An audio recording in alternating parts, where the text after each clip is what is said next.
जो आदिवासी सदियों से आजाद थे, उन्हें अचानक गुलाम बनाने की कोशिश की जाने लगी। दोस्तों नमस्कार। जब भी भारत के स्वतंत्रता संग्राम की बात होती है तो अक्सर 1857 की क्रांति से इतिहास शुरू कर दिया जाता है।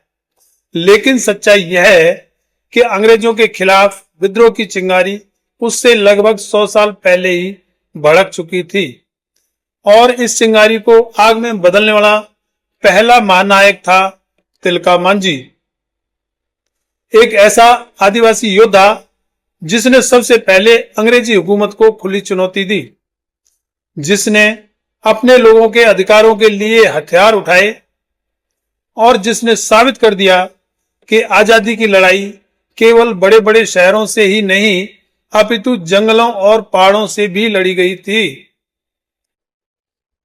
तिलका मांझी का जन्म 11 फरवरी 1750 को सुल्तानगंज, भागलपुर, वर्तमान झारखंड जो बिहार सीमा क्षेत्र में पड़ता है, में हुआ था। तिलका मांझी का असली नाम था जावरा पहाड़िया। वे संथाल जनजाति के पहाड़िया समुदाय से आते थे। उनका जन्म एक साधारण आदिवासी परिवार में हुआ था। जंगल, पहाड़ और नदियां यही उनकी दुनिया थी। बचपन से ही वे निडर, बहादुर और न्यायप्रिय स्वभाव के थे। 18वीं सदी के भारत में आदिवासी समाज अपनी जमीन, जंगल और संस्कृति के सहारे शांति से जीवन व्यतीत कर रहा था। लेकिन जैसे ही ईस्ट इंडिया कंपनी ने भारत में पैर जमाने शुरू किए तो आदिवासी इलाकों पर भी उनकी बुरी नजर पड़ गई। अंग्रेजों ने आदिवासी इलाकों में नए नए कानून लागू कर दिए। जंगलों पर कब्जा, जमीनों पर भारी लगान, जबरन वसूली, मजदूरों का शोषण, आदिवासी संस्कृति पर हमला। जो आदिवासी सदियों से आजाद थे, उन्हें अचानक गुलाम बनाने की कोशिश की जाने लगी। तिलका मांझी ने यह सब अपनी आंखों से देखा। उन्होंने अपने ही लोगों को अपने सामने भूख से मरते देखा, जमीनों से बेदखल होते देखा, अंग्रेज अधिकारियों के जुल्म सहते देखा और यहीं से उनके मन में विद्रोह की आग भड़क उठी। तिलका मांझी ने समझ लिया था कि अगर अंग्रेजों का विरोध अब नहीं किया गया तो आदिवासी समाज पूरी तरह से खत्म हो जाएगा। उन्होंने गांव-गांव जाकर अपने लोगों को जगाना शुरू किया कि यह जंगल हमारा है, यह जमीन हमारी है और इस पर अधिकार भी हमारा ही रहेगा।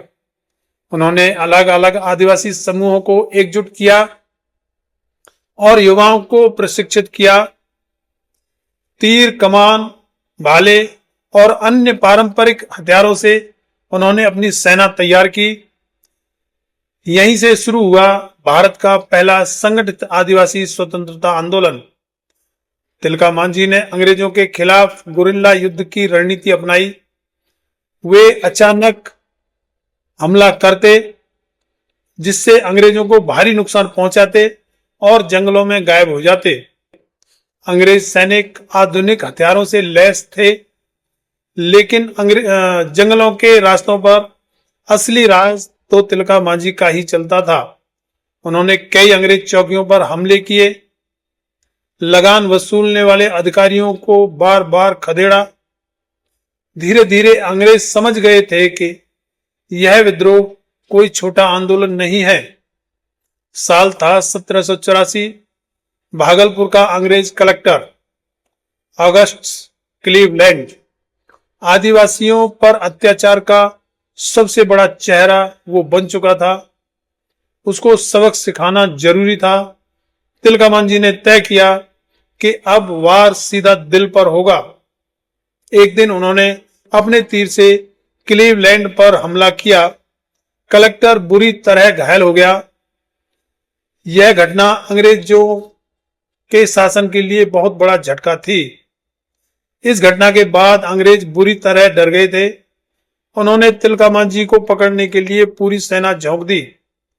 जंगल जंगल तलाशी अभियान शुरू हुआ, मगर एक धोखे से तिलका मांझी को गिरफ्तार कर लिया गया। उन्हें रस्सियों से बांधकर भागलपुर लाया गया,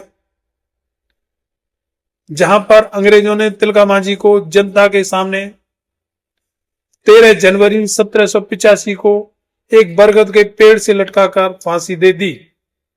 अंग्रेजों ने सोचा था कि इससे विद्रोह खत्म हो जाएगा, लेकिन हुआ उसका उल्टा। तिलका मांझी जी अमर हो गए।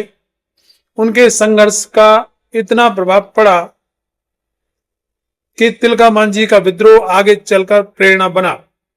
संथाल हुल आंदोलन, बिरसा मुंडा का उल गुलान, भारत के अनेक आदिवासी संघर्षों का वे एक तरह से नींव बन गए थे, जिस पर बाद के सारे स्वतंत्रता आंदोलन खड़े हुए।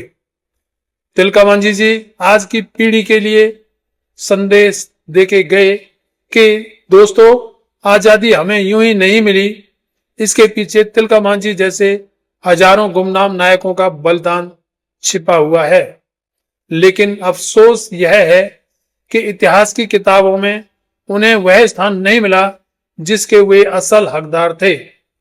तिलका मांझी केवल एक व्यक्ति नहीं थे, वे साहस, स्वाभिमान और संघर्ष के प्रत्यक्ष प्रतीक थे। वे भारत के असली पहले स्वतंत्रता सेनानी थे। अगर आपको यह वीडियो पसंद आया हो तो लाइक करें, चैनल को सब्सक्राइब करें और इस वीडियो को ज्यादा से ज्यादा शेयर करके घर घर तक पहुंचाएं, ताकि तिलका मांझी जी की सच्ची कहानी हर भारतीय तक पहुंच सके। जय तिलका मांझी, जय भीम, जय संविधान।